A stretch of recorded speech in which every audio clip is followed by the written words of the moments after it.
Last हम लोग जहाँ पर छोड़े थे वहीं से स्टार्ट कर रहे हैं इसको। देखो अकाउंट्स में हम लोग कहाँ तक पढ़ लिए थे? आप लोग जो ऑनलाइन क्लास अटेंड कर रहे हो वो एक बार रिप्लाई तो कर दिया करो कि हाँ मैम आवाज़ आ रही करके, ऐसे कंटिन्यू करोगे, है ना।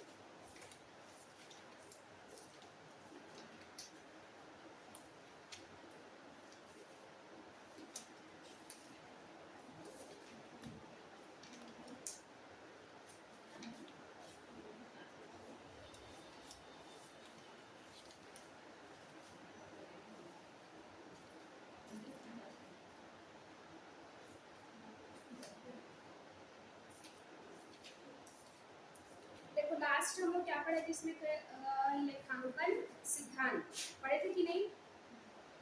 लेखांकन सिद्धांत में तो आप लोग एक उसको पढ़े होंगे, अकाउंटिंग स्टैंडर्ड पढ़े थे कि नहीं? अकाउंटिंग स्टैंडर्ड,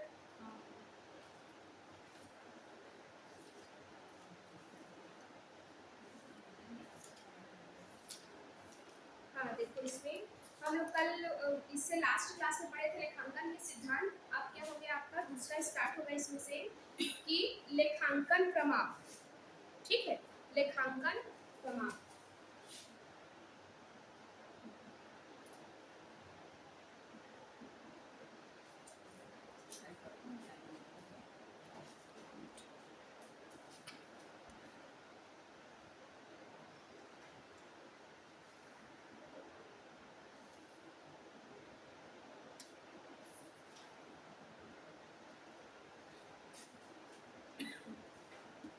चलो देखो ये लेखांकन प्रमाप क्या होता है, ठीक है, इसका मतलब होता है अकाउंटिंग स्टैंडर्ड। ये अकाउंटिंग स्टैंडर्ड मीन्स क्या होगा कि आप देखो जैसे मान लो मैं एक एग्जांपल देती हूँ आपको, जैसे कोई राम और श्याम, ठीक है। अब राम और श्याम क्या है, दो पर्सन है, ठीक। अब वो लोग क्या कर रहे हैं, अपना अपना अकाउंट्स तैयार कर रहे हैं। तो जो राम है वो बोलता है कि मैं अपने स्टॉक को क्या करूँगा, जो भी स्टॉक का वैल्यू है उसको क्या करूँ मैं, मार्केट प्राइस और उसका जो कॉस्ट प्राइस है तो जो दोनों में कम है उस पर मैं दिखाऊंगा, बोलता है कौन, राम। लेकिन वहीं पर श्याम बोलता है कि मैं जो बुक वैल्यू है उसी बस में दिखाऊंगा, ठीक है, जो मुझे क्या पड़ा है मेरा जो, या फिर कॉस्ट जो आया है उस पर दिखाऊंगा। ये बोल रहा है आपका मार्केट प्राइस और जो कॉस्ट प्राइस जो दोनों में क्या है लेस है उसमें दिखाऊंगा, बोल रहा है कौन, राम। लेकिन वहीं पर श्याम क्या बोल रहा है कि मैं अपना जो स्टॉक का वैल्यूएशन किस पे करूंगा, सिर्फ कॉस्ट पे करूंगा, जो मेरे को कॉस्ट प्राइस पड़ा है उस पे करूंगा ताकि, ठीक है। अब मैं यहाँ पर क्या हुआ, जैसे एक बंदा आया कौन, जैसे मोहन। अब मोहन क्या बोलेगा, जैसे मान लो इसका दोनों जो स्टॉक का वैल्यू है वो अगर जो दोनों में कम वैल्यू है उसको लिया, ठीक है, उसका जो प्राइस दिखाया वो, जैसे मान लो इसका 10,000 दिखा रहा है इसका स्टॉक और इसका कितना दिखा रहा है 12,000 दिखा रहा है अगर कॉस्ट वैल्यू पे लिया है तो, ठीक है। अब जो मोहन है क्या करेगा, इससे जो दोनों का अकाउंट्स को चेक करेगा जब उसकी स्टॉक का वैल्यू को, तो कितना दिखा रहा है यहाँ पर 12,000 दिखा रहा है। तो जाहिर सी बात है आप इस वाले इसमें कंपनी में क्या करके इन्वेस्ट करना चाहोगे ना, ठीक है। तो यहाँ पर क्या होगा, अगर इस बेस पे अगर मोहन क्या करेगा, इन्वेस्ट करेगा तो उसको लॉस हो सकता है। क्यों? क्योंकि ये प्रॉपर रूल के अकॉर्डिंग नहीं बना है, ठीक है। इसीलिए क्या किया गया, जो अकाउंटिंग स्टैंडर्ड है वो जितने भी प्रकार के व्यापारी हैं उनके लेखा करने की विधि है उसमें एक समानता या एक रूपता लाने के लिए क्या स्टार्ट किया गया है, अकाउंटिंग प्रमाप। प्रमाप मीन्स क्या होता है कि आप क्या करोगे, यहाँ पर एक जो भी स्टैंडर्ड फिक्स करोगे सब के सब क्या करेंगे उसी के अकॉर्डिंग क्या बनाएंगे, अपने अकाउंट्स बनाएंगे। तो उससे क्या होगा, आप जो बनाओगे वो भी अकाउंट सेम प्रोसीजर से होगा, मैं जो बनाऊंगी वो भी अकाउंट सेम प्रोसीजर से होगा, ठीक है। तो इससे क्या आएगा, एक रूपता आएगा और किसी भी सामने वाले पार्टी को आपके व्यापार के बारे में एक्यूरेट जितना भी आपका क्या है वो सिचुएशन, आपके जितने भी अकाउंट्स है जितना भी उसका क्या है बैलेंस वगैरह है सब चीज क्या दिखेगा, एकदम सही मूल्य पे दिखेगा, ठीक है। क्योंकि सिमिलैरिटी रहेगी आप लोग के अकाउंटिंग की विधि में, ठीक। अब इसको थोड़ा सा हम पढ़ लेते हैं कि अकाउंटिंग स्टैंडर्ड, अगर आप लोग 11th की बुक रखे होंगे तो देखना एक मिनट,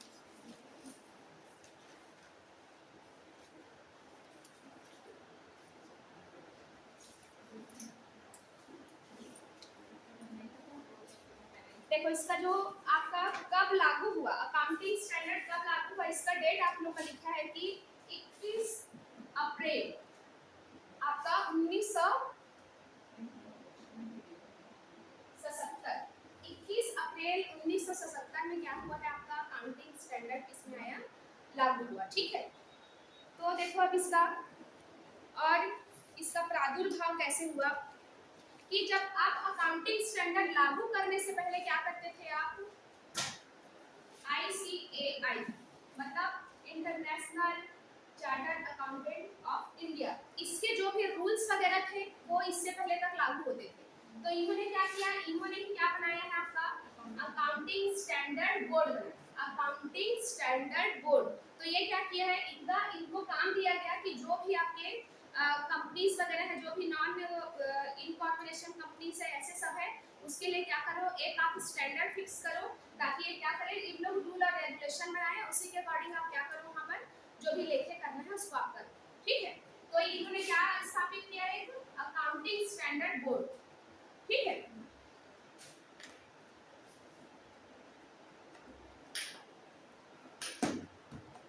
तो आप लोग पढ़े होंगे देखना 11th 12th में कि अकाउंटिंग स्टैंडर्ड की संख्याएं कितनी होती है, कितनी संख्या होती है, 31।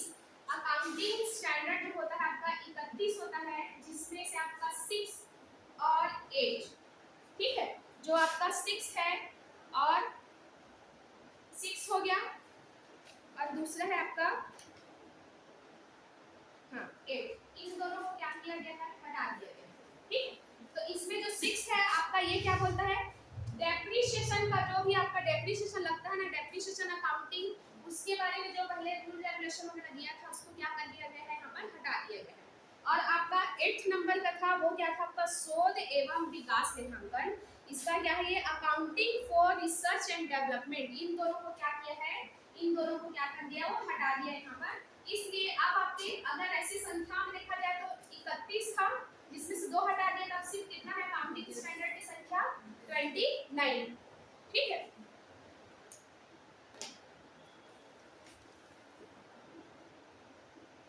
कब हटाया गया थोड़ी पूछेगा, नहीं कब हटाया गया, तो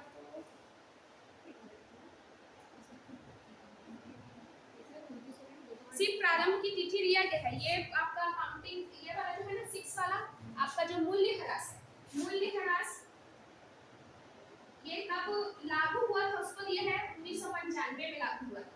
ठीक है, उसके बाद इसको हटा दिया गया। फिर उसके बाद आपको ये वाला जो है ना आपका, ये 1991 में हुआ।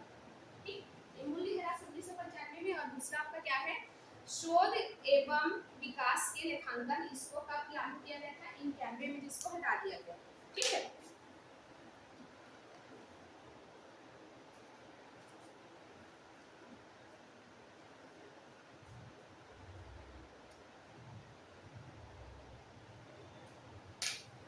चलिए तो देखिए आगे इसको, इसके बारे में आपको चार्ट भेज दूंगी क्या, कि थोड़ा सा एक्सप्लेन करूँ कि क्या इसके बारे में क्या क्या दिया है। आप लोग के पास बुक है, सामने रखेंगे अगर बुक होगा तो। ठीक, पहला देखो अकाउंटिंग स्टैंडर्ड, फर्स्ट में क्या लिखा है, लेखांकन नीतियों का प्रकटीकरण, मतलब आप कैसे जो भी लेखा विधि करोगे उसका क्या करो, आप वहाँ पर प्रकट करो। ठीक, फिर उसके बाद आपका दूसरा है रहतियों का मूल्यांकन, ये इम्पोर्टेंट है ना, रहतियों का मूल्यांकन मतलब आप लोग देखना जिस टाइम पे पढ़ते रहे होगे उस टाइम पे जो रहतिया है, स्टॉक है, वो हमेशा मार्केट वैल्यू और आपके जो कॉस्ट प्राइस, ठीक, बाजार मूल्य और दूसरा उसका लागत मूल्य, इन दोनों में जो क्या रहता था कम, उसको क्या लेते थे, स्टॉक का मूल्य लेते थे। लेकिन अब जो आपका रहतियों का मूल्यांकन है, जिसमें अकाउंटिंग स्टैंडर्ड में ये बोला गया है कि जो आपके रहतिया है ना, उसको क्या करो आप, किसके बेस पे करोगे आप इसको, शुद्ध वसूली योग्य मूल्य। ठीक, हाँ, आप इतना इसमें शुद्ध वसूली योग्य मूल्य, इंग्लिश में है इसका नेट रियलाइजेबल वैल्यू। ठीक, नेट रियलाइजेबल वैल्यू, अब इसका क्या है, अब ये बोल रहा है कि आप उसका दो वैल्यू पे, जो पहला आपका क्या लिखे हो आप लोग,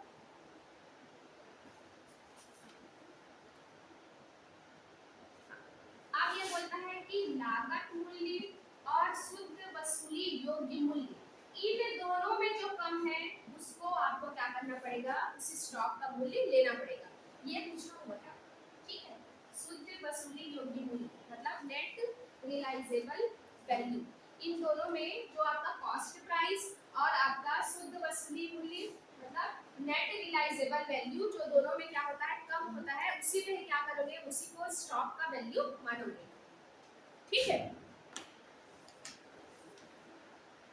अब अगर आप इसके बारे में थोड़ा सा पढ़ लो कि शुद्ध वसूली योग्य मूल्य क्या होता है, कि जो आपके व्यवसाय की सामान्य क्रियाओं में अनुमानित बिक्री मूल्य में से बिक्री करने के आवश्यक व्यय को घटाने के बाद जो मूल्य बचता है उसको क्या बोला जाता है, शुद्ध वसूली योग्य मूल्य। जैसे मान लो अगर मैं अपने क्या करने गई हूँ, अपने उसको गुड्स को बेचने गई, माल को, जो भी तैयार मेरा माल है उसको बेचने गई। अब उसमें जो जो जरूरी खर्चे हैं, जैसे क्या क्या खर्चे हो सकते हैं, जैसे उसमें शुल्क वगैरह देना है मेरे को, ठीक है, टैरिफ वगैरह देना है, ठीक, या फिर कमीशन वगैरह देना है, तो ये सब क्या है, ये सब खर्चे। अभी आपका जो बिक्री, जैसे मान लो आपका 10 लाख का बिक्री हुआ है, ये सिर्फ आपका बिक्री बता रहा है, लेकिन इसमें खर्चे भी तो हुए होंगे ना, ठीक है। जैसे मान लो आपका 2 लाख का पूरा टोटल खर्चा आ गया, तब आपका जो आएगा ना ये 8 लाख, वो क्या आएगा, शुद्ध वसूली योग्य मूल्य। मतलब अब जो आपके बिक्री में से जितने भी आपके जो बेचने के टाइम पे जो खर्चे हुए उसको माइनस किए हो, तो आपका क्या आया है यहाँ पर, शुद्ध वसूली मूल्य। तो इस पे वैल्यूएशन किया जाएगा, इस पे शुद्ध वसूली मूल्य और लागत मूल्य जो दोनों में कम होगा, उसमें क्या करोगे, जो आपका स्टॉक है उसका वैल्यूएशन करोगे।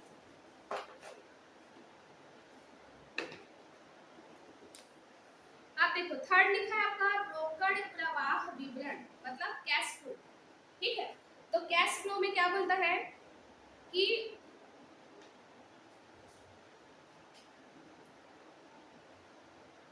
हाँ, आपको क्या करना है, कैश फ्लो में आप लोग पढ़ेंगे ना कैश फ्लो, कि कैश फ्लो के लिए भी बहुत सारे जो छोटे छोटे व्यापारी हैं उन लोग को कैश फ्लो बनाने के लिए छूट दिया है, कि जो छोटे छोटे व्यापारी हैं उन लोगों को कैश फ्लो बनाने की जरूरत नहीं है, जो बड़े व्यापारी उनको बनाने की जरूरत है, क्योंकि ब्रॉडली बड़े मात्रा में क्या होता है, उनका कैश इनफ्लो और आउटफ्लो दोनों होता है, ठीक है। तो उनको क्या बनाना है, कैश फ्लो बनाना है। तो कैश फ्लो में क्या होता है बताओ, 3 प्रकार की एक्टिविटीज होती है ना, याद है कि नहीं आप लोगों को कैश फ्लो में जो 11 टाइम से पढ़े होंगे, ठीक है। जो ऑपरेटिंग एक्टिविटीज है, ठीक है, संचालन के जो भी आपकी क्रियाएं हैं उसमें जो भी आपका खर्चा वगैरह होता है उसको लिखोगे, फाइनेंसिंग के और आपके इन्वेस्टिंग के, ठीक है। तो इन जो भी आपका इन तीनों प्रक्रियाओं में, ऑपरेशंस में आपके जितने भी कैश इनफ्लो और आउटफ्लो हुए हैं उनको क्या करोगे, यहाँ पर लिखते हो। और सिर्फ किसको लिखते हो, सिर्फ जो कैश से रिलेटेड है, ठीक है। मतलब कैश आया और आपके जो भी व्यवसाय है उससे कैश आया और कैश क्या हुआ गया, उसका बस एंट्री करते उसमें, ठीक है। तो इसी के बारे में लिखा है इसमें अकाउंटिंग स्टैंडर्ड थर्ड, ठीक। फिर देखो अगला है आपका अकाउंटिंग स्टैंडर्ड फोर्थ में क्या बोला, चिट्ठे की तारीख के पश्चात घटने वाली संभावनाएं या फिर घटनाएं। अब देखो इसका इसमें बोल क्या रहा है, ठीक, हम लोग अभी तक सिर्फ इसके बारे में पढ़ते हैं कि इसके बारे में, लेकिन थोड़ा सा रिकॉल करने के लिए इसके बारे में जानूं। जैसे मान लो मैं अपना अकाउंट बनाई हूँ 31/3/2000, ठीक है। अब मुझे प्रोसेस करते करते क्या हो गया, मेरे को कहा मैं कौन से मंथ में पहुंच गई, जैसे मान लो मैं 6 मंथ में, ठीक है, प्रोसेस करते करते। अब इस दौरान में अगर मुझे किसी भी प्रकार का असामान्य हानि, जैसे मान लो यहाँ पर अग्नि से हानि हुई, आग लग गई, तो इस टाइम पे देखो मेरा क्लोजिंग कौन सा हो रहा है, 31/3 को, तो मैं तो जितना भी खर्चे हो जो भी होंगे लाभ हानि सब चीज कहाँ तक का दिखाऊंगी, 31 तारीख तक का। लेकिन इसके अगर प्रोसीजर के आगे बढ़ने की वजह से अगर कोई यहाँ पर घटनाएं होती है तो उसको किस प्रकार से आप डील करोगे, वो किस में बताया गया है आपके अकाउंटिंग स्टैंडर्ड फोर्थ में, कि चिट्ठे की तारीख के पश्चात घटने वाली जो संभावनाएं या घटना है उसके बारे में कहाँ बताया गया है आपका अकाउंटिंग स्टैंडर्ड फोर्थ। वैसे भी तो वो दूसरा अकाउंटिंग ईयर चालू हो जाएगा नहीं, जैसे मान लो प्रोसीजर में उसमें नेट हुआ ना तब, वो आपको इसी टाइम ड्यूरेशन बताना ना, प्रोसीजर में अगर किसी रीजन से क्या हुआ, लेट हुआ, तब कि कैसे उसको डील करते उसके बारे में बताया गया, ठीक है। फिर अगला है देखो फिफ्थ, अवधि के लिए शुद्ध आपका लाभ या हानि अवधि के पूर्व मध्य तथा लेखांकन नीतियों में परिवर्तन। अब इसमें यही बोला है कि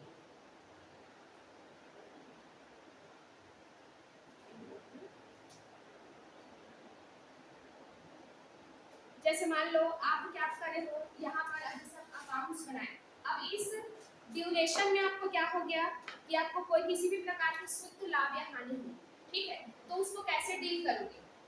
जिस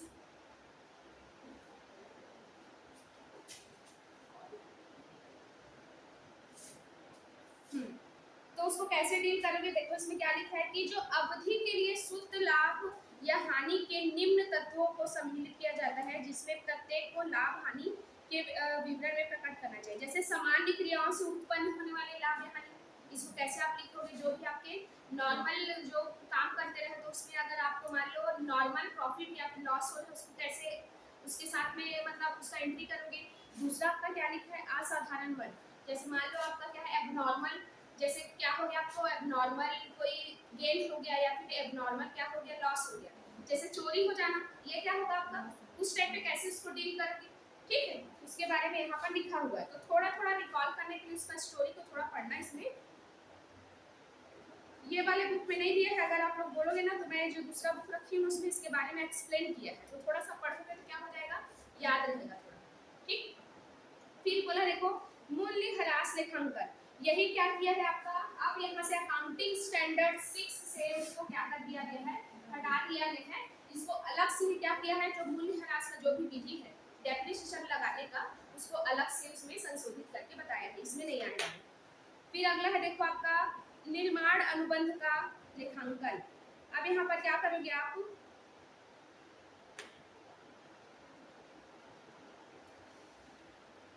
जो निर्माण अनुबंध मीन्स क्या होगा, जैसे जितना आपका काम हुआ है, जैसे देखो मान लो आपका जो ऐसा काम जैसे कंस्ट्रक्शन का काम, ठीक, क्या एक ही टाइम पीरियड में हो पाता है? क्या आपके एक साल में नहीं हो पाता? तो आप कैसे डील करोगे कि सिर्फ उस साल का प्रॉफिट और लॉस कितना है आपका, कितना वर्क इन प्रोग्रेस में कितना काम गया है, ठीक है, तो इसको किस बेस पे निकाला जाता है, वर्क इन प्रोग्रेस पे। आपको याद करना, ठेका लेखा विधि पढ़े होंगे आप, कॉन्ट्रैक्ट अकाउंट, इसमें पढ़े जाओगे कॉस्ट अकाउंटिंग में, जब आप लोग उसमें बीकॉम के रहे सेकंड ईयर में, उसमें कॉस्ट अकाउंटिंग में पढ़े होंगे ठेका लागत, तो उसमें क्या करते हैं कि जैसे मान लो आपका कितना परसेंट काम कंप्लीट हुआ है, जैसे मान लो आपका 60% का काम कंप्लीट हुआ है इस टाइम पीरियड में, तो जितने भी खर्चे वगैरह हैं वो सबको क्या करेंगे आप 60% के हिसाब से बनाओगे, क्योंकि आपका पूरा अमाउंट जो भी खर्चे है वो तो 100% है, ठीक है, और इस साल सिर्फ आपका काम कितना हुआ है 60%, तो उसके हिसाब से कंपेयर करोगे, ना कि आप 100% के खर्चे आप क्या कर रहे हो, खर्चे कितना ले रहे हो 100% ले रहे हो और लाभ को सिर्फ 60% ले रहे हो, तो आप गड़बड़ हो जाएगा ना यहाँ पर। तो इसलिए यहाँ पर क्या बोला है, ऐसे काम जो बहुत लंबे टाइम तक होते हैं उसके लिए आप कैसे डील करोगे, कहाँ बताया गया आपका 7 में कि निर्माण अनुबंधों का लेखांकन में बताया गया, ठीक है। फिर उसके बाद शोध और विकास, जो शोध और विकास क्या है आपका, कि आप जो भी रिसर्च कर या डेवलपमेंट का काम, ये मामूली काम तो नहीं है ना कि किसी चीज का आप रिसर्च करो, तो इसलिए क्या किया है, इसको अकाउंटिंग स्टैंडर्ड 8 से क्या किया गया है, इसको हटा दिया गया है, कि अब इसके लिए अलग से क्या बना है, रूल बना है, वो अकाउंटिंग स्टैंडर्ड 8 में नहीं आएगा, ठीक। फिर आपका अकाउंटिंग स्टैंडर्ड 9 में क्या बोला है कि जो आय की पहचान, आय की पहचान मतलब आप क्या करोगे यहाँ पर, जो भी आपके है कि नहीं है ना,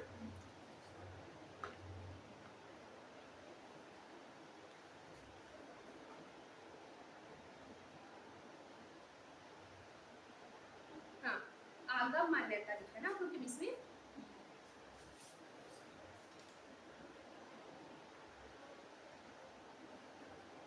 और जो आपका ये अनुसंधान और विकास वाला है उसको यहाँ से हटा के कौन सा अकाउंटिंग स्टैंडर्ड में ले आया, उसको 26 में लाया, ठीक है, अकाउंटिंग स्टैंडर्ड 26 में लेके आया उसको,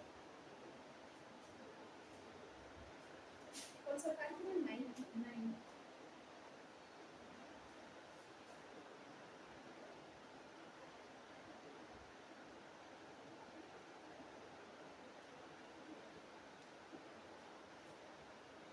अब यहाँ पर क्या बोला है आपका, जो आय की पहचान, आय की पहचान क्या बोला है यहाँ पर कि जो लाभांश को आय के रूप में लाभ हानि खाते में लिखने हेतु तब तक नहीं पहचाना जाता जब तक इससे प्राप्त होने वाले अधिकार क्या है निश्चित नहीं हो। ठीक है, तो इसमें क्या है, जब आपको कोई भी अमाउंट अगर प्राप्त हो गया तभी आप क्या करोगे, इसका एंट्री करो। उसके अलावा अगर आप करोगे क्या होगा, जैसे मान लो आपने जब क्या बोले हो कि ऑर्डर आप देखेंगे तय, ठीक, कितने का बना देना, आप मुझे पैसा दिए हो क्या नहीं दी हो, मैं सिर्फ ऑर्डर दे के गए हो, तो उसका मैं कैसे इसके क्या करूँ, उसका आय लिख दूँ क्या, पहले से नहीं लिख सकती ना, क्योंकि अभी तक आपको अमाउंट मिला ही नहीं उस चीज का। आपने काम करना भी स्टार्ट कर देता, जैसे मान लो आपने कुछ परसेंट का क्या किया भुगतान कर दिया, तब मैं उसको आय के रूप में लिख सकती हूँ। लेकिन जो फिक्स नहीं है उसको आप क्या करो, यहाँ पर जो रेवेन्यू मान के आप यहाँ पर एंट्री मत करो जब तक वो निश्चित उसका साधन ना कि आपको सच में ये प्राप्त होने वाला है कि नहीं। फिर अगला है देखो अकाउंटिंग स्टैंडर्ड 10, इसमें क्या बोला है आपका स्थायी संपत्तियों के लिए लेखांकन। ये थोड़ा सा स्टैटिक क्वेश्चन है तो आप लोग डरना मत कि थोड़ा सा बोर भी लग रहा होगा कैसे करें, लेकिन ये सब ना पूछता है पता है। जैसे मान लो आपका ऐसे लिखा है, खास करके इसमें लिखता है सही जोड़ी में, रटने वाला है, मैचिंग वाले में आएगा। जैसे मान लो आपका अकाउंटिंग स्टैंडर्ड 2, अकाउंटिंग स्टैंडर्ड 7, अब इसके बारे में ऐसे लिख दिए, अब आप कैसे पता चलेगा, आपको याद करे रहोगे तभी ना पता चलेगा। तो इसके बारे में थोड़ा सा आप लोग पढ़ लो, ज्यादा मैं इसके गहराई में नहीं जा रही हूँ, ऐसे रटना ही पड़ेगा, रटना है, उसको याद करना। हाँ वो सेम है कॉन्स्टिट्यूशन में आपका जो भी वो दिए ना रूल रेगुलेशन, सबको आपको क्या करना है, रटना ही है। लेकिन थोड़ा सा ट्रिक बना के इसको याद रखे रहोगे ना तो थोड़ा याद आता है। चलो नेक्स्ट देखो क्या बोला है आपका स्थायी संपत्तियों का लेखांकन। कि आप क्या करेंगे, यहाँ पर जो भी स्थायी संपत्ति है तो इसको स्थायी संपत्ति भी किसको मानना है, जो पुनः विक्रय योग्य ना हो वही आपका स्थायी संपत्ति होगा। कैसे, जैसे मान लो मैंने मशीन खरीदा, अब उसको मशीन को मैं बेचूंगी नहीं, उस मशीन से क्या करूंगी, उत्पादन वगैरह करूंगी, जितने साल तक वो चलेगा चलाऊंगी। ऐसे नहीं कि मैं मशीन खरीदी और बेच दो, मेरा तो फिर मशीन खरीदने और बेचने का काम है कि नहीं, ठीक है। तो ऐसी संपत्ति जिसका आप एक बार क्रय करते हो सालों साल उसका यूज करोगे, क्या कहलाएगा आपका स्थायी संपत्तियों का लेखांकन इसी में बताता है। ठीक है, कि किस विधि से आपको क्या करना है, स्थायी संपत्ति का लेखांकन करना है। फिर अगला देखो जो आपका विदेशी विनिमय दरों में परिवर्तन के प्रभाव हेतु लेखांकन। जैसे मान लो आपको जैसे जिस डेट पे मैं आपको, जैसे मान लो आप फॉरेन में रहते हैं, ठीक, फॉरेन में अगर मैं आपको कुछ सामान खरीद रही हूँ तो आपका जो भी जैसे डॉलर का मैं सिर्फ सपोज कर दी ना कि 60 रुपीज था, जिस टाइम पे मैं आपको ऑर्डर दी हूँ तो डॉलर कितना था, 60 रुपीज का वो था, ठीक है। अब जब ऑर्डर आपको मैं दी तो उस टाइम कितना कॉस्ट था उसका। अब जैसे जैसे बनते गया, प्रोसेस होते गया, बन के जो आपका माल जो भी मैं आपसे मंगाई थी वो बन के कब तैयार हुआ, जितने भी टाइम पीरियड में तैयार हुआ ना, तो इसका डॉलर का रेट कितना हो गया है, 70 रुपीज हो गया।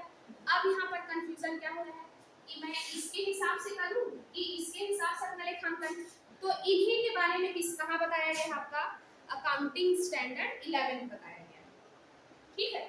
आपको देखना भी लग बस है, थोड़ा सा आप लोग ये जो स्टोरी में बता रही हूँ ना, जो भी किस पे किसके आधार पर बनेगा ये पुराने, उसमें रूल ही दिया गया अलग से, उसमें रूल दिया, इसमें तो सिर्फ उसके बारे में बताया है। अकाउंटिंग स्टैंडर्ड आप 11 पे जाएंगे तो उसके बारे में पूरा रूल रेगुलेशन दिया हुआ है, ठीक है। मैं आपको इम्पोर्टेंट क्या है आपका रहतियों का मूल्यांकन, उसको अच्छे से पढ़ाऊंगी। फिर अगला देखो जो 12 नंबर क्या बोले सरकारी अनुदानों के लिए लेखांकन। तो यहाँ पर जो भी आपका सरकारी अनुदान है उसके लिए क्या होगा, आपका लेखांकन किस विधि से होगा, इसके बारे में यहाँ बताया गया है। फिर अगला है 13 में निवेश हेतु लेखांकन, कि आप इन्वेस्टमेंट करेंगे तो उसको किस प्रकार से उसका क्या करेंगे, डील करेंगे, तो इसके बारे में बताया गया, यहाँ पर इन्वेस्टमेंट के बारे में बताया गया है, किसमें अकाउंटिंग स्टैंडर्ड 13 में। इसमें से एक क्वेश्चन आता ही आता है, हाँ आएगा ही, पीछे आप लोग देखना इसमें क्वेश्चन सॉल्व करने, उसमें भी है, मैं 11th का जो बुक है उसको भी आज भेज दूंगी, उसमें जो भी ऑब्जेक्टिव क्वेश्चन है उसको। फिर अब अगला लिखा देखो जो एमलकेशन का जो है ना आपका एकीकरण के लिए लेखांकन, इसके बारे में भी जो भी हम पढ़ते हैं ना, इसमें एकीकरण वाला जो कॉलेज में पढ़े थे, तो उसको किस रूल से एकीकरण होगा, जबकि दो कंपनी आपस में जब क्या होंगी, जो भी दो भी व्यापार है उसका आपस में जब जुड़ेंगे तो किस विधि से जुड़ेंगे, तो इसमें बताया गया है आपका अकाउंटिंग स्टैंडर्ड 14 में बताया गया है। ठीक है, अब एक बार मैं पढ़ देती हूँ उसको, आके आप लोग पढ़ना अच्छे से, बहुत सारा है क्योंकि देखो अकाउंटिंग स्टैंडर्ड 15 में क्या बोला, नियोक्ता के वित्तीय विवरण में अवकाश ग्रहण हेतु अवकाश ग्रहण सुविधा के लिए लेखांकन। तो जो भी आपके नियोक्ताओं का है, जो भी अवकाश ग्रहण करता है जिस टाइम पे, ठीक है, रिटायरमेंट लेता है उस टाइम पे किस प्रकार से उसका क्या होगा, लेखांकन होगा, इसके बारे में बताया गया है। फिर अगला 16 में उधार लेने की लागत, कि किस किस तरीके से आप क्या करोगे, उधार ले सकते हो, उसके बारे में बताया गया है। फिर आपका 17 में खंड प्रतिवेदन, इसका मतलब होता है सेगमेंट रिपोर्टिंग। तो आप कैसे इसका क्या करोगे, रिपोर्टिंग करोगे, इसके बारे में बताया गया है। ठीक है, आपको ना मैं इंपॉर्टेंट बताती हूँ, जो क्वेश्चन पूछा हुआ मैं टिक लगाई हूँ उसको। जैसे अकाउंटिंग स्टैंडर्ड आपका क्या है 19, जो पट्टे हैं, लीज की, आप कोई संपत्ति क्या की हम लीज पे लिए, तो उसके बारे में कैसे उसको क्या करना है, आपको डील करना है, उसके बारे में बताया है। अकाउंटिंग स्टैंडर्ड 20, जो प्रति अंश आय, जो आपका अर्निंग पर शेयर है, उसके बारे में बताया गया है, वो भी इंपॉर्टेंट है, क्वेश्चन पूछा हुआ है ये। फिर आपका ये देखो 21 नंबर जो है ना, कंसोलिडेटेड फाइनेंशियल स्टेटमेंट, इसके बारे में भी पूछा गया है। 22 में भी पूछा है कि आयकर पर करों का लेखांकन, जो आपका इनकम टैक्स के लिए जो करते हैं ना आप लोग, accounting for taxes on income, तो ये किसमें बताया गया, आपका 22 में बताया गया। ठीक, और आपका 26 जो अमूर्त संपत्ति, इनटेंजिबल एसेट्स, इसके बारे में भी क्वेश्चन आया हुआ है। फिर आपका अकाउंटिंग स्टैंडर्ड 28, जो क्षतिग्रस्त आपकी क्या है संपत्तियां हैं, उसके बारे में भी पूछा है क्वेश्चन में।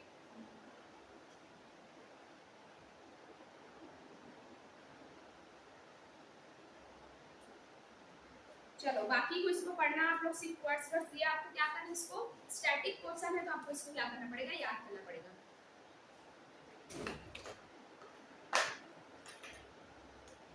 देखो तो ग्रुप में मैसेजेस आया क्या, क्योंकि दो ही बस दिखे हुए हैं।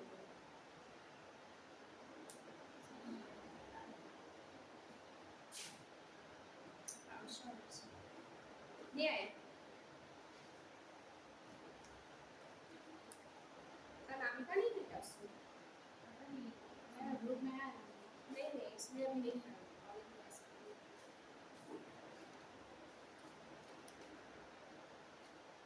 कितने लोग हैं, दो ही हो सकते, अभिषेक और सुधांशु।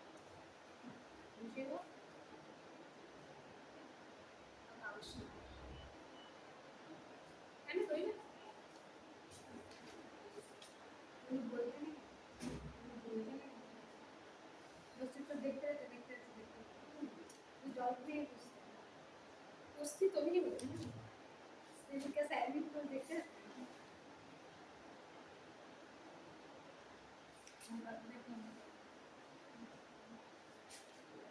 बोर हो जाते हैं, स्टैटिक क्वेश्चन में सब पढ़ के बोर हो जाते हैं। तो देखो इसका जो भी ये लिस्ट है ना, मैं ग्रुप में भेज दूंगी, जिसके पास है वो तो ठीक है, जिसके पास नहीं है उसके लिए मैं भेज दूंगी। ठीक है, देखो तो अब आपका ना, अगर इसमें लेखा शास्त्र में जो आपका ये लेखांकन क्रम आप अभी पढ़ाई हूँ, ठीक है, IFRS, आपका जो IFRS है उसके बारे में भी, आपका जो टोटल IFRS की संख्या कितना है आपका 17 है। तो इसको भी क्या करता है, कभी कभी पूछ देता है, तो इसको भी क्या करना पड़ेगा, आपको पढ़ना पड़ेगा। ठीक है, जो आपका IFRS मीन्स क्या होता है, जो आपका इंटरनेशनल फाइनेंशियल रिपोर्टिंग स्टैंडर्ड। अब ये क्या होगा आपका, यहाँ पर इसको किसने जारी किया था, AIS, ठीक है, किसने जारी किया है इसको, AISC। ठीक, पूरा स्टैटिक क्वेश्चन इसको पढ़ना आप लोग। ठीक, देखो आप लोग पीछे पीछे प्रीवियस ईयर का क्वेश्चन जो पूछा गया है, उसमें आपका सब यही कि इस अकाउंटिंग स्टैंडर्ड में क्या बोला गया है उसके बारे में, या फिर उसको मैचिंग करो, तो आपको क्या करना पड़ेगा, यहाँ पर सब स्टैटिक क्वेश्चन को आपको क्या करना पड़ेगा, याद करना पड़ेगा।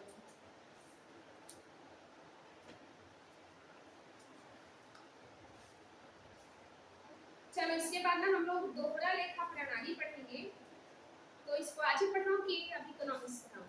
इकोनॉमिक्स में था मैं तो अब देखो ये थोड़ा सा स्टैटिक क्वेश्चन था ना, इसके बाद उतना ज़्यादा वो नहीं है, ठीक है। आप ये सब के बारे में एकदम अच्छे से जानते हो तो इसको ज़्यादा टाइम नहीं लगेगा, क्योंकि आप लोग का देखो पूरा बहुत लंबा है इसका सिलेबस, बहुत ज़्यादा है ना।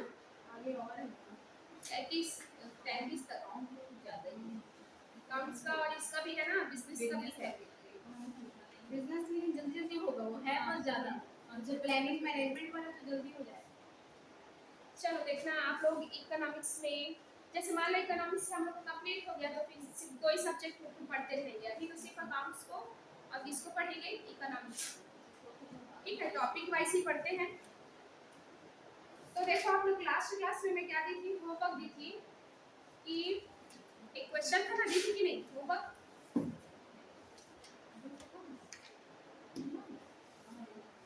मैं इसको पढ़ा नहीं सेकंड वीडियो नहीं है लास्ट क्लास वाला वीडियो है उसका, अब मंडे में जो है उसका होगा ना वीडियो। लास्ट क्लास इतना अच्छे से बना है, उसको डाले ही नहीं, हमें पता नहीं उसमें डाले नहीं थे। रिकॉर्ड हुआ होगा तो ना मैं हाँ रिकॉर्डेड है ना, उसमें ऐप में है। अच्छा था ये क्लास। चलो देखना इसमें लास्ट में आप लोगों को जो होमवर्क दी थी वो बना क्या?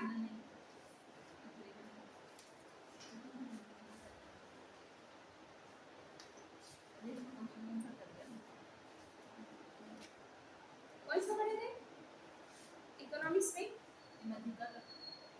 मध्यिका का व्यक्तिगत स्टडी बताई थी ना। देखो अब खंडित स्टडी में बता डाली थी ना।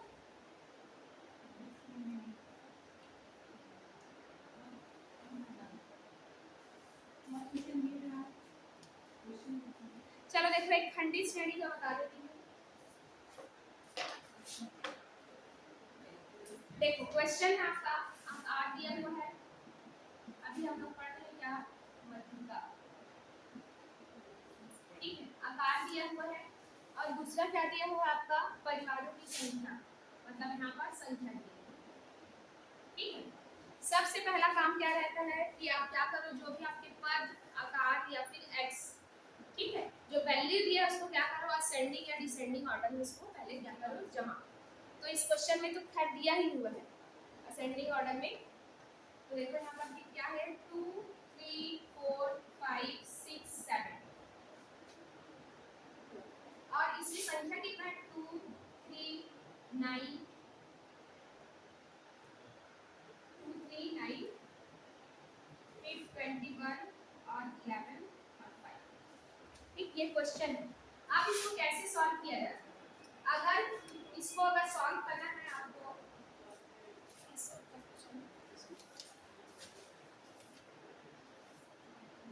इधर देखो इसका सबसे पहले क्या निकालना पड़ेगा आपको, CF।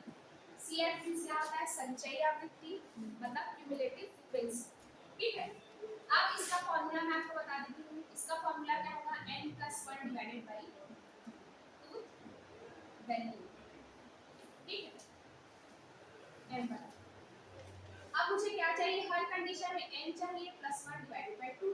अब क्योंकि मेरा क्यूमुलेटिव फ्रीक्वेंसी यहाँ पर निकालना है, क्योंकि कौन सी श्रेणी में, खंडित श्रेणी, तो क्यूमुलेटिव कैसे निकलता है, पहला वाला आपका जो भी संख्या f है वैसे लिखाएगा एज इट इज, उसके बाद क्या होगा, इस दो में प्लस होगा तो 9 आ जाएगा, ये सब 5 आ जाएगा, 5 में 9 ऐड करके कितना आएगा, 14, 14 में आप 21 ऐड करके कितना आ जाएगा, 5 है ना, 35, फिर 35 में 11 ऐड करके कितना आ जाएगा, 6 4, फिर इस 46 में 5 ऐड करके कितना आ जाएगा,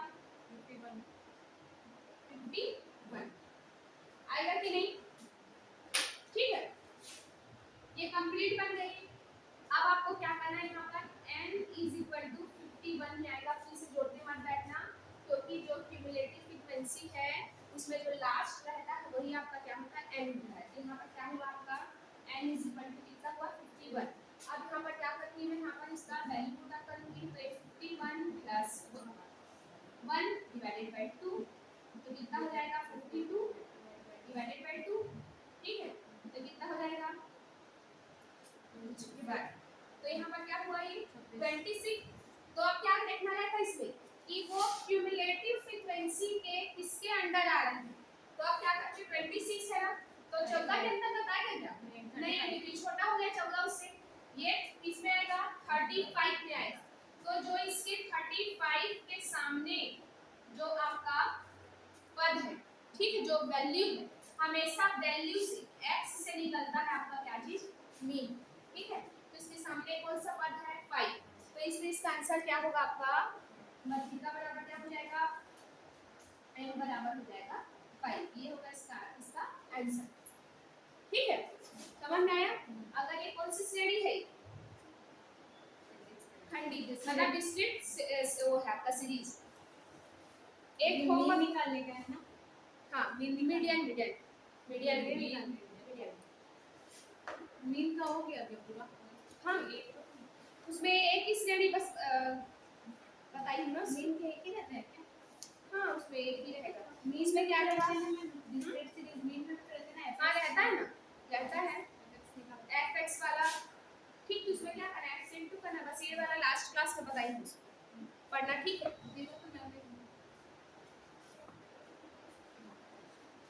इसमें दिया है क्या बुक में क्वेश्चन इसका, थोड़ा सा भी मिलता है। मीन का स्टेप डेविएशन में बताओगे ना, स्टेप डेविएशन मेथड में बताओगे मीन निकालने का।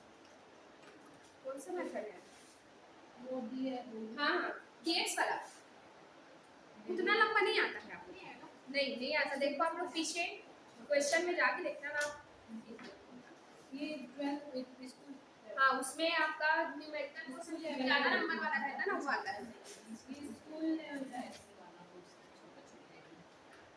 देखो आप लोग न्यूमेरिकल क्वेश्चन में मैं आपको दे देती हूँ क्वेश्चन, आप लोग बना के देखना इसका, ठीक है। बाद में होमवर्क करके देख लेना।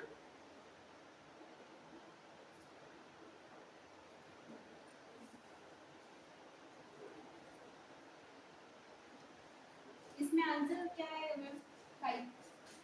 5 आंसर मीडियन 5 है। हाँ देखो लास्ट में सबसे लास्ट 35 आया। कहाँ 35 आएगा। हाँ तो ये इसमें आता है ना, ये आपको सेंटेंस लिखना रहता है कि जो आपका मध्यिका है ना, अभी तो खैर स्मॉल m आएगा, ठीक है। मध्यिका संख्या है, मध्यिका संख्या 26 जो 26 है वो आपके क्यूमुलेटिव फ्रीक्वेंसी में 35 के अंडर आ रहा है।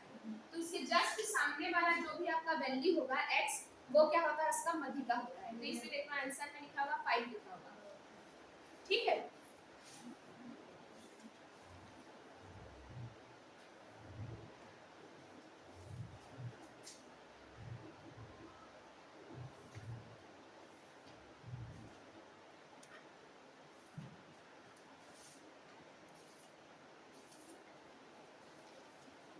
इसमें क्वेश्चन दिया है, लिखोगे क्या इसका, बोलो। इसको घर में बना के देखना, इसमें दिया हुआ है मैथ क्वेश्चंस में दिया हुआ है, इसको ऑब्जेक्टिव क्वेश्चंस में जिसके पास बुक होगा वो, हाँ छोटा छोटा ना, क्योंकि एक नंबर का क्वेश्चन आपका बड़ा थोड़ी ना देगा उसको सॉल्व करने के लिए।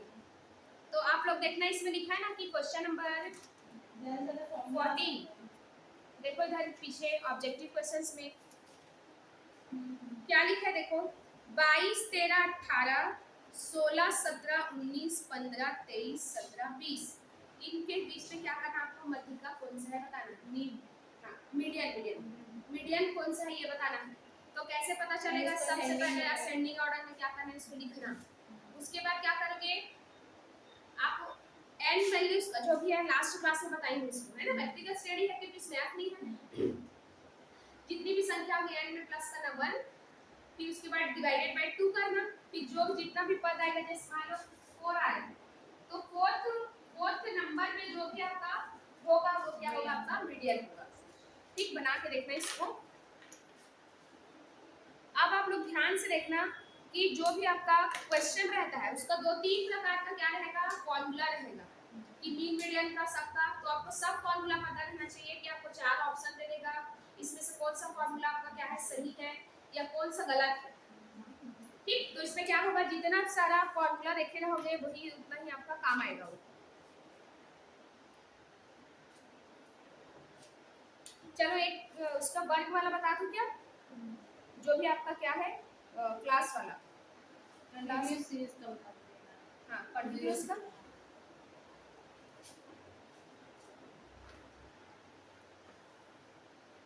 देखो यही बताती हूँ आपको, ये अगला क्वेश्चन इसमें लिखा है। देखो सबसे पहले इधर बुक में 11th के बुक में देखना 18 नंबर का जो एग्जाम्पल है, ठीक है 18 नंबर का, उसमें आपका लिखा है देखो 25 से 30 का 5, 20 से 25 का 10, ठीक है।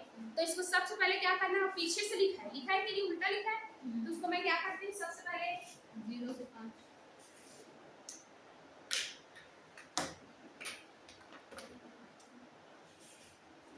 0 से 5, फिर 5 से 10 5 से 10, 10 से 15 10 से 15, 15 से 20 15 से 20 हो गया, 20 से 25 20 से 25, 25 से 30। हम कभी कभी इन दोनों का जैसे जो क्लास इंटरवल है ये सेम नहीं रहता है, हाँ, तो हाँ, इसको सेम करना पड़ता है ना। नहीं अगर ऐसे क्लास में आपका जो ना अपर लिमिट और लोअर लिमिट क्या होना चाहिए, सेम होना चाहिए, तब तक ठीक रहता है। जैसे ही वो ना गलत हुआ ना तब आपको फिर उसको अरेंज करना पड़ेगा, उसको फिर कैसे अरेंज करते हैं? उसको क्वेश्चन को फिर अलग से उसके हिसाब से क्लास बनाना पड़ता है, उतना टफ नहीं आता हम लोग के लिए, ठीक है, क्योंकि एक नंबर का क्वेश्चन आना है, तो इसमें जितना कम टाइम लगे वो करना है। तो देखो इसका एफ कितना लिखा है बताओ, 2 2 8 5 5 20 10 5 ठीक है। अब इसको क्या करना है, सबसे पहले सी एफ कितना आएगा, सी एफ आपका 2 बोलते जाओ, देखिए बोलते जाओ, वेट करो, 2 का है, अच्छा उल्टा बना है इसका, ठीक है चलो 2 लिखना, और फिर ये 10, फिर ये 15, 15 में 35 35, 45 फिर 45 हो गया, फिर 50 हो गया, ठीक है। तो यहाँ पर एन ये हो गया। अब इसका फार्मूला कैसे बनता है, सबसे पहले आप क्या निकालोगे यहाँ पर, मीडियन नंबर मतलब स्मॉल m, कैसे निकलेगा, इस बार इसका फार्मूला चेंज हो जाएगा, n डिवाइडेड बाय 2 होगा, ठीक। तो n डिवाइडेड बाय 2 मतलब 50 को 2 से भाग दोगे तो अगर कंटीन्यूअस सीरीज रहेगा तो पहले वैसे रहेगा डिस्क्रीट तो n प्लस 1 आपका व्यक्तिगत और खंडित श्रेणी दोनों में, आपका जो इंडिविजुअल और डिस्क्रीट में दोनों में क्या आएगा n प्लस 1 डिवाइडेड बाय 2, लेकिन यहाँ पर आपका क्या होगा, क्लास में दिया है तो n डिवाइडेड बाय 2 आएगा, ठीक है। तो अब क्या देखना हमको, 25 को आपके क्युमुलेटिव फ्रीक्वेंसी में किसके अंदर आ रहा है, किसके अंदर आ रहा है 35, रियल एसेट्स 15 से ठीक है। तो आपका जो मीडियन क्लास होगा, आपका जो मीडियन वर्ग होगा वो कितना हो जाएगा यहाँ पर 15 से 20। अब इसके अकॉर्डिंग सब चीज को लिखना है, ठीक है। तो देखो इसका वैल्यू बताती हूँ, ये जो आपका होगा f होगा, ये L1 होगा, ये L2 होगा कि नहीं, ये इसका f होगा, और जो आपका संचयी आवृत्ति जिसके अंदर आ रहा है तो उसके जस्ट पहले वाला क्या होगा है c, ठीक है। तो देखो इसका फार्मूला क्या बनेगा, मीडियन बराबर L1 plus L2 minus L1 divided by f into m minus c। Ma'am L2 minus L1 ही होगा, L2 माइनस L2 हाँ वो इसलिए लिखा है, उल्टा बनाया है ना, तो फॉर्मूला चेंज हो जाता है, उल्टा बनता है ना तो फॉर्मूला चेंज होता है, यहाँ पर L2 लिखा होगा माइनस लिखा होगा, है ना, तो वो उल्टा बनाया है इसलिए इसका फॉर्मूला होगा, बाकी ठीक है। L1 प्लस L2 हाँ। माइनस L1 आप हमेशा सेंडिंग ऑर्डर में लिखने की कोशिश किया, ठीक है। चलो L1 कितना है 15 प्लस ये 20 माइनस 15 हो जाएगा, f इसका कितना है 20 इनटू m कितना है अभी आएगा 25 है ना, मीडियन संख्या क्योंकि आपका नंबर तो 25 माइनस 15, ये हमेशा किसमें आना चाहिए पॉजिटिव। आपको बताइए कि लास्ट क्लास में कभी भी इससे बड़ा नहीं हो सकता, नहीं तो आप अगर बड़ा होता जिस मान लो मैं किसको लेती 25 को ले लेती, तो ये 35 के अगर यहाँ पर क्या लिखती मैं 35 को लिखती, जहाँ 25 माइनस 35 होता है नेगेटिव आता तो गलत है आपका बनाए, ये हो जाएगा 15 प्लस 5 अरे कितना हो जाएगा 5 है ना, 10 हो ना,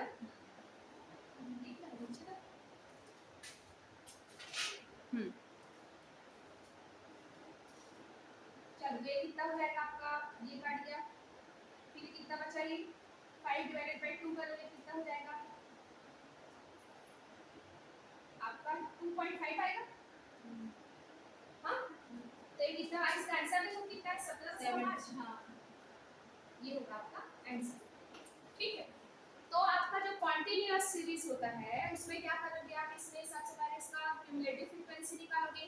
उसके बाद इसका फॉर्मूला होता है क्योंकि ये कॉन्टिन्यूअस है इसलिए n डिवाइडेड बाय 2 होगा।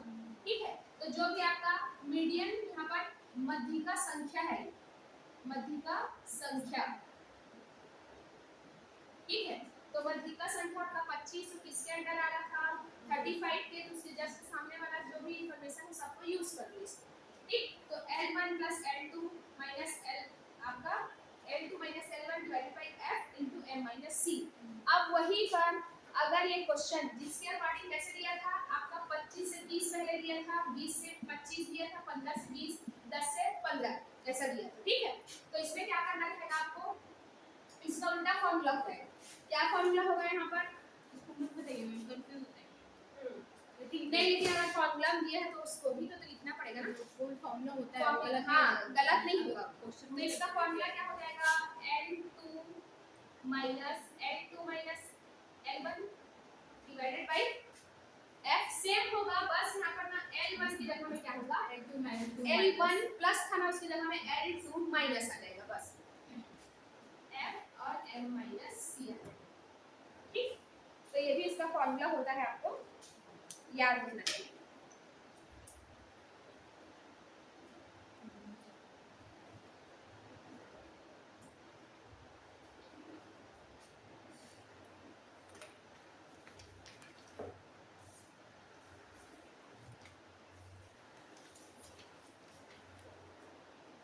चलो देखो अब बहुलक बहुलक मीन्स क्या होता है नाम से पता चल रहा है। बहुलक मतलब जिसकी आवृत्ति सबसे ज्यादा बार होती है। ठीक है वो क्या होता है आपका बहुलक। तो इसमें बहुलक का फॉर्मूला बस देख लो। इसमें ना जो बुक में है आप लोग ये वाला अध्ययन का खरीदो उसमें बुक में थोड़ा सा मिस्टेक दिया है ना उसका फॉर्मूला। देखो जो ना आपका बहुलक होता है बहुलक मीन्स क्या होगा इसकी जिसकी आवृत्ति बार बार या फिर जिसकी आवृत्ति से अधिक बार होती है वो आपका बहुलक होता है। तो बहुलक को भी निकालने की आपकी कितनी विधि होती है दो प्रकार की विधि होती है। ठीक है तो जिसमें पहला आपका क्या लिखा है निरीक्षण। हाँ देख के ही बता देते हैं पहला वाला। हाँ निरीक्षण मतलब निरीक्षण मीन्स होगा इंस्पेक्शन विधि। तो आपका यहाँ मेथड क्या होगा इसमें आप सिर्फ देख के बताओ जिसकी आवृत्ति सबसे बड़ी होगी वो क्या होगा आपका बहुलक। जैसे मान लो इस क्वेश्चन में आती तो इससे सबसे बड़ा आवृत्ति कौन सा है 20। तो यही क्या होगा आपका बहुलक पर इसके सामने फिर आप फॉर्मूला निकाल के लगा देंगे। लेकिन ये क्या होता है गलत होता है सिर्फ देखने से बस आप नहीं पता लगा सकते। तो इसके बाद दूसरा विधि देखो सामूहिकरण विधि। सामूहिकरण विधि में क्या होगा आप इसको क्या करोगे आप जो ग्रुपिंग मेथड है ये क्या माना जाता है ये एक्यूरेट माना जाता है सही माना जाता है ग्रुपिंग मेथड को। तो अगर आप क्या करो देखो आपका ना इसमें है कॉलेज में है कि जो सबसे बड़ी आवृत्ति है उसके आगे पीछे वाली आवृत्ति को जोड़ो। जैसे देखो यहाँ पर क्या है आपका जैसे यहाँ पर आपका इस क्वेश्चन में 2 3 4 5 2 4 ऐसे है। अब यहाँ पर देखो कितना पास पास करीब करीब का है वैल्यू आप किसी को बता नहीं सकते कौन सा बहुलक होगा। तो जैसे इसमें सबसे बड़ा कौन सा लिखा है आपका 5। तो इसको क्या करो 5 प्लस क्या करो उसके ऊपर वाला जो भी f जैसे यहाँ पर क्या होगा ये f1 होगा ना तो इसको f2 और f0 इनको क्या करो जोड़ो। ये अगर f1 है तो इसके ऊपर वाला क्या होगा आपका f0 4 और f2 क्या होगा आपका यहाँ पर 2। तो इन सब को जोड़ो कितना होगा 5 4 9 10 और 11 ये हो गया। अब उसके दूसरा बड़ा वैल्यू कौन सा आपका 4। तो इन 4 को लिए उसके ऊपर वाला पद आपका कितना है पहले नीचे वाला है ना 5 ऊपर वाला पद कितना 3 तो कितना हो जाएगा 5 8 9 10 11 12।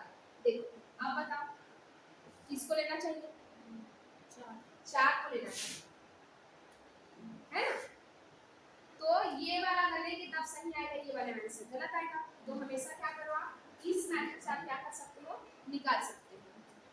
ठीक है कुछ नहीं करना है जो सबसे बड़ा दिखेगा उसके ऊपर नीचे वाला आवृत्ति को क्या करो प्लस निकालना है क्या दो ही ग्रुप बस निकालना है। हाँ दो ग्रुप 2 हाईएस्ट देखना है आपको ये दोनों हाईएस्ट एकदम करीबी करीबी तो ऊपर नीचे करें तो आपको क्या पता चला, जो 4 को लेंगे अगर f1 तो इसलिए क्या हो जाएगा यहाँ पर आपका बहुलक वर्ग कौन सा हो जाएगा 10 से 15 होगा। तो उसके हिसाब से आपको क्वेश्चन बनाना है। तो बहुलक का फॉर्मूला क्या होता है, इसमें बुक में थोड़ा सा गलत दिए हैं। बहुलक का फॉर्मूला होता है मोड का, थोड़ा सा इसमें लेंथी होता है ना ये, L1Z is equal to L1 plus F1 minus F0 divided by 2F1 minus F0 minus F2 into L2 minus L1। अब मैं कितना बताऊं, इस L2 minus L1 की जगह मैं I भी तो लिख सकती हूँ ना। I की सर क्या होता है इसका इंटरवल, कितने का डिफरेंस है। तो ऐसे भी कभी-कभी क्वेश्चन में दिया रहता है, तो आप कंफ्यूज नहीं होगे। L1 प्लस क्या होगा आपका यहाँ पर F1 minus F0 divided by 2F1 minus F0 minus F2। तो यहाँ पर F1 कौन सा होगा, जो आपका लाइन आएगा ना बहुलक पर, उसमें का F0 F1 होगा, उसके ऊपर वाला उसके जस्ट ऊपर वाला 0 होगा, उसके बाद वाला क्या होगा F2 होगा। ठीक है,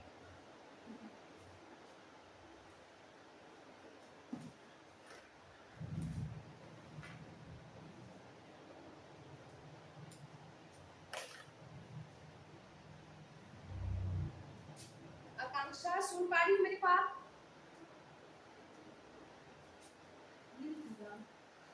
एक ही बस है आकांक्षा, जवाब देती है, चुप रहते हैं लोग। चलेगा अभिषेक चला गया।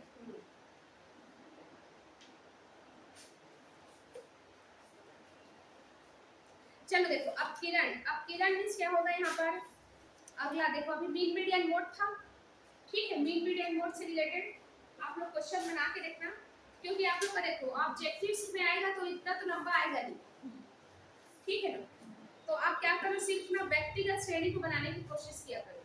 व्यक्तिगत श्रेणी में वही छोटा वाला ही आपका आएगा उसका क्वेश्चन। चलो नेक्स्ट देखना इसमें आप किरण, इससे पहले तो चतुर्थक दिया होगा, तो पहले चतुर्थक बताती हूँ 2 मिनट। ठीक, चतुर्थक जो आपका रहता है ना विभाजक मूल्य। ठीक है, विभाजक मूल्य। अब इसमें क्या होगा आपका, जो आपके पार्टीशन वैल्यू कि आप क्या कर सकते हो, किसी जो भी रेखा वगैरह है उसको आप क्या कर सकते हो, कितने पार्ट में डिवाइड करते हो। तो इसमें क्या क्या आता है आपका, देखो चतुर्थक, ठीक है, क्वार्टाइल, उसके बाद आता है आपका दशमक, ठीक है, डेसाइल हो गया। तीसरा आता है आपका यहाँ पर परसेंटाइल, शतमक, ठीक है, चतुर्थक, दशमक और शतमक। सिंपल है, अगर मैं चतुर्थक निकालूं, चतुर्थक मतलब अगर मुझे इस एक लाइन को 4 भाग में डिवाइड करना है तो मुझे कितनी रेखा चाहिए होगी, कितना बार डिवाइड करनी है, 4 बार नहीं 5 भाग हो जाएगा। 3 1 2 3, तो क्या होगा, 1 2 3 4 पार्ट हुआ। ठीक है, तो कितने रेखा में इसको आप बीच में से डिवाइड करेंगे 3, तो इस रेखा पर क्या क्या निकलेगा आपका Q1 Q2 और Q3 निकलेगा कि नहीं, क्वार्टाइल का क्यूब होता है। वहीं पर आपका दशमक मतलब आप एक रेखा को कितने पार्ट में, आपको 10 पार्ट में डिवाइड करना, मतलब एक कम करूंगी तो कितना होगा 1 2 3 4 5 6 7 8 9, मतलब ये मेरा दशमक है ना, तो डेसाइल से इसको डिवाइड करें डी से, तो ये 1 से लेके कहां तक जाएगा, D9 जाएगा कि नहीं। ठीक है, वैसे शतमक मतलब मुझे एक पूरे रेखा को 100 भाग में डिवाइड करना है, तो मतलब 99 आएगा। तो ये परसेंटाइल 1 से स्टार्ट होकर कहां तक जाएगा, परसेंटाइल 99 तक। तो इसका जो भी वैल्यू रहेगा, ये सिर्फ किसका पार्ट है पता है, मध्यिका का पार्ट है, जो मीडियन है उसका पार्ट है। ठीक है, आप देखो इसका फॉर्मूला क्या है, जो Q1 Q2 Q3, क्योंकि आप इसको क्या कर रहे हैं, जैसे चतुर्थक का निकालते हैं ना, अगर चतुर्थक का निकालूंगी Q1 तो इसका क्या होगा n+1 डिवाइडेड बाय 4, क्योंकि चतुर्थक है। जबकि मध्यिका में एक रेखा को आपको क्या करना दो पार्ट में डिवाइड करना मतलब एक ही होगा ना, है ना? एक रेखा में आया था और इसमें कितना पार्ट है इसका? दो। तो इससे नीचे में दो रहता, मध्यिका में चतुर्था का इसलिए कितना रहेगा? 4। अब ये Q1 हुआ, Q2 कैसे निकलेगा? n+1 डिवाइडेड बाय 4 और बाहर में लिखाएगा 2 क्योंकि ये 2 वाला है, ठीक है। अब यहीं पर Q3 निकलेगा, कितना लिखाएगा? 3 बाहर लिखाएगा n+1 डिवाइडेड बाय 4, ठीक है। वैसे सेम कैसे लिखाएगा? जैसे दसवां डेसाइल का 1 निकालती हूं तो क्या लिखाएगा? n+1 divided by 10। समझ में आ रहा है? अगर मैं वहीं पर d5 निकालती हूं तो क्या हो जाएगा?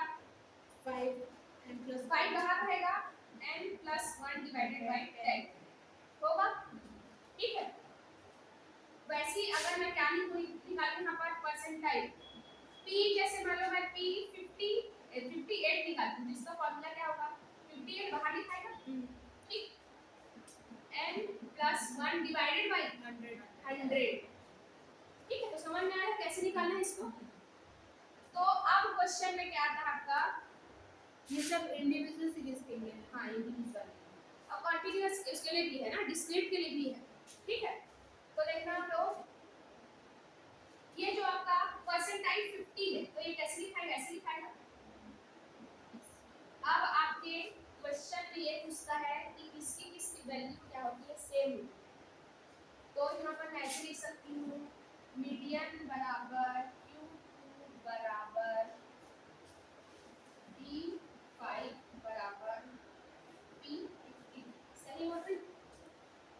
अब रीजन बता दो, ठीक है। कट जाएगा। हाँ, मीडियन का फॉर्मूला क्या होता है? n+1 डिवाइडेड बाय 2, ठीक है। तो अब देखो Q2 क्या होता है? बराबर होता है इसका, तो क्या होगा? 2 एकम 2, 2 दूनी 4 होगा। तो कितना हो गया यहाँ पर? n+1 डिवाइडेड बाय 2 हो गया, हुआ कि नहीं? भी कट जाएगा। वैसे डेसाइल भी कटेगा आपका, d5 कटेगा, 5 1 = 5, 5 2 = 10, तो कितना हो जाएगा? n+1 डिवाइडेड बाय 2 हो गया। वैसे आपका परसेंटाइल 50 मतलब 50 से कम 50, 50 दूनी 100 मतलब n+1 डिवाइडेड बाय 2 हुआ कि नहीं? ठीक है। तो इन सब का वैल्यू क्या होता है? सेम होता है।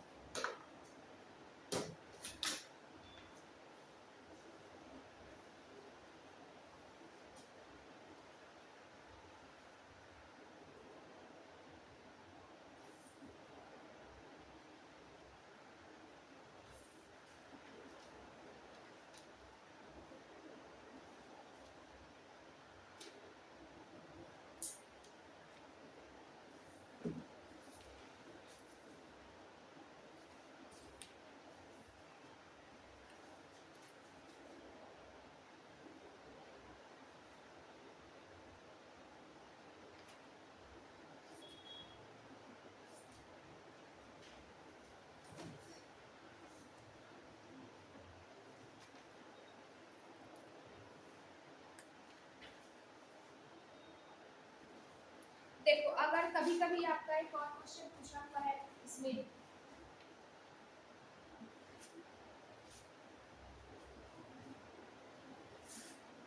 इसका भी न्यूमेरिकल बताना है क्या?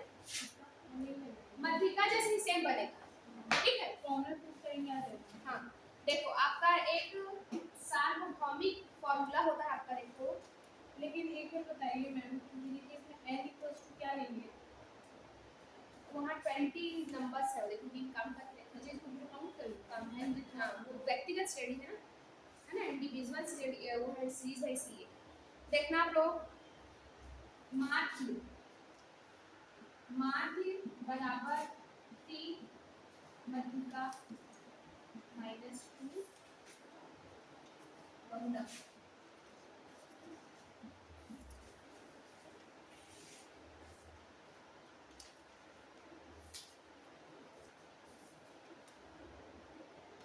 ठीक है। इसका फॉर्मूला देखो, कभी कभी क्या होता है क्वेश्चन में आपको जैसे माध्य निकालना है, ठीक है, आपके क्वेश्चन में पहले दे दिया है मध्यिका और बहुलक, या फिर दो वैल्यूज में से किसी भी एक का दे दिया, अब तीसरा आपको निकालना है। तो आपका ये क्या है? सार्वभौमिक क्या होता है? इसका सूत्र है, तो इसका यूज करके आप क्या कर सकते हो? 3 3 - 2। हाँ, ठीक है।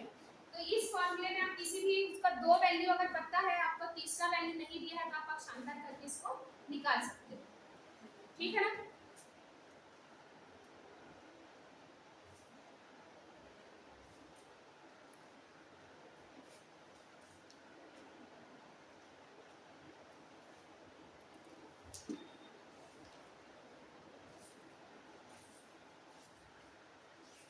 नहीं मैम, इस बोर्ड इक्वल्स टू 3 में माइनस 2 एक मिनट दिखा दो।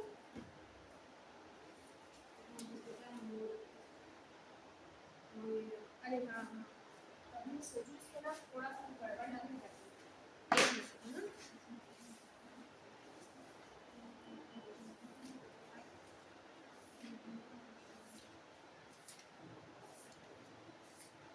मैं सोच रही हूँ मोड पहले लिखा होगा, दिखा तो दिखाती है, इसी में दिखा दूंगी इसको। इसमें भी हो मेरा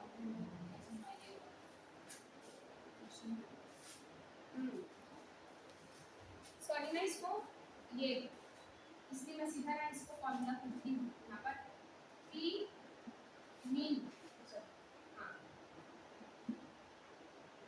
-2 ये आपका मीन है और दूसरा मीडियन। ठीक है, इसका फॉर्मूला ये होता है।